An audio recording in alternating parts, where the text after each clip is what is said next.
Well, Russian forces are still believed to control around 70% of the wider Donbass region in the wake of the withdrawal.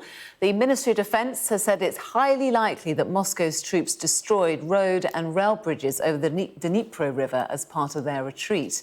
Well, retired Air Vice Marshal Sean Bell joins us now. Good to see you this Saturday morning, Sean. And the footage is extraordinary, isn't it, coming out of Kherson? Very, very emotional to watch.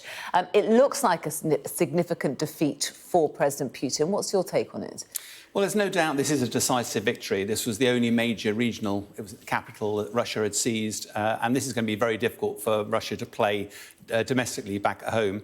Ukraine still has to deal with a number of booby traps, probably. There are reports of a lot of Russian soldiers have been left behind and therefore either been pushed into civilian clothes or potentially special forces. But we talked a bit about the Kharkovka Dam up to the north there, that if the Russians were to blow that dam, then that could flood the whole region as well, which create a whole world of problems. It has been blown slightly, but we haven't heard more than that.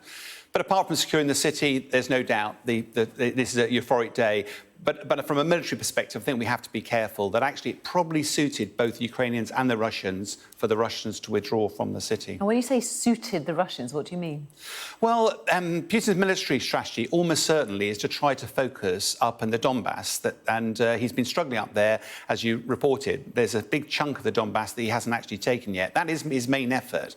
And if he could withdraw 30,000 troops that were largely stagnant, sitting doing nothing in Kherson, and get them out in good order, redeploy them up to the north of the Donbass, that could create some really, really difficult problems for the Ukrainians up there. But from President Zelensky, Kherson has been his main effort. He would not have wanted to fight his way in there, and therefore moving in unopposed, as it were, is great news. The really difficult thing as well militarily, if you remember up in the north, when the Russians withdrew from Kharkiv, they ran away and the Ukrainians chased after them. It was a bit of a rout, and they achieved a massive amount of territory. For Kherson, that's not going to be possible because, as you reported, the Dnipro River, the bridges have been blown, and of course, Russians have been digging in defensive positions on the far side of that river. Doing an opposed amphibious assault onto that would be incredibly difficult to do. So it's not going to be possible to follow that up.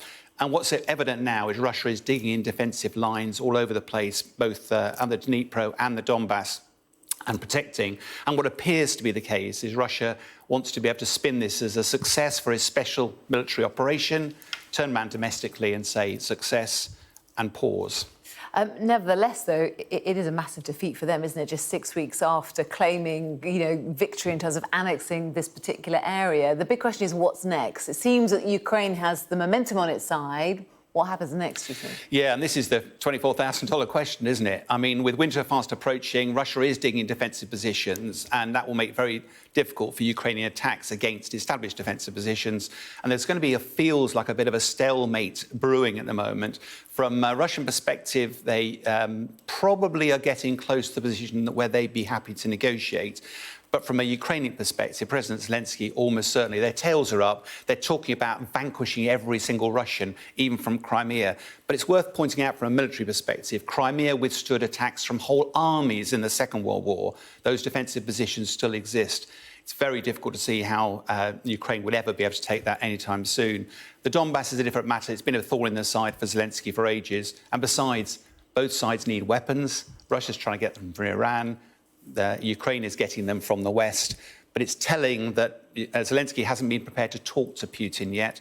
Increasing pressure on the international stage, particularly from the United States, to try to get him to pick up that phone.